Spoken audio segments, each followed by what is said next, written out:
Dans cette vidéo, nous parlerons de la prise de poids involontaire. À quoi est-elle due et comment l'éviter?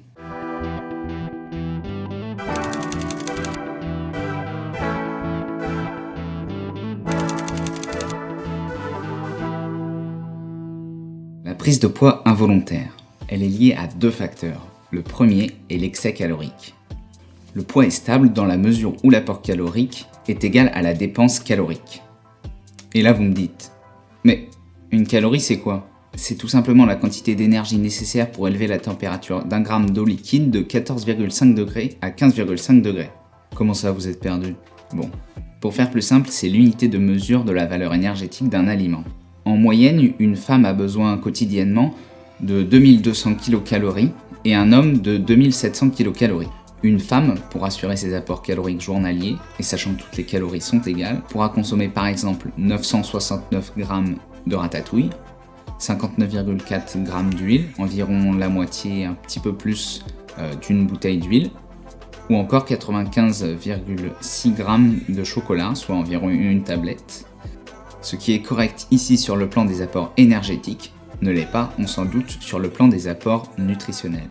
En surpassant trop souvent ses besoins caloriques, on prend de la masse grasse.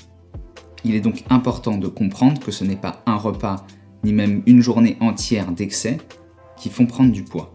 Le métabolisme bas. Le deuxième facteur de prise de poids est un métabolisme peu élevé. Le métabolisme, c'est l'ensemble des transformations chimiques et biologiques qui ont lieu dans notre corps, comme la digestion par exemple, ou le fonctionnement de nos organes. Ce métabolisme demande bien sûr de l'énergie.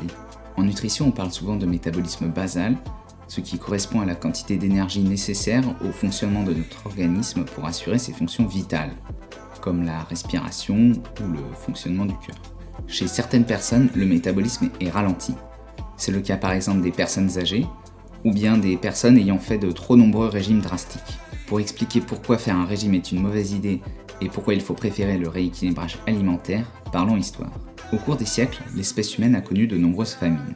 Pour être en mesure de lutter contre ces événements de restriction alimentaire, comme un régime donc, le corps a appris à baisser au maximum sa dépense énergétique et à se mettre en mode survie. Il stocke alors facilement tout excès calorique, c'est-à-dire tout ce qui ne lui est pas utile sur le moment pour satisfaire ses besoins. Ainsi, pratiquer de nombreux régimes indique au corps qu'il doit se mettre en mode survie pour faire face à ces nombreuses restrictions alimentaires.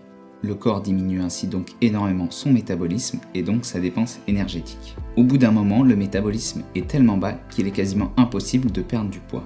Pour relancer le métabolisme, il est alors important de consulter un ou une professionnelle de santé. Merci d'avoir regardé cette vidéo. Dans le prochain épisode, nous aborderons l'hydratation ou comment bien s'hydrater à l'effort. À bientôt!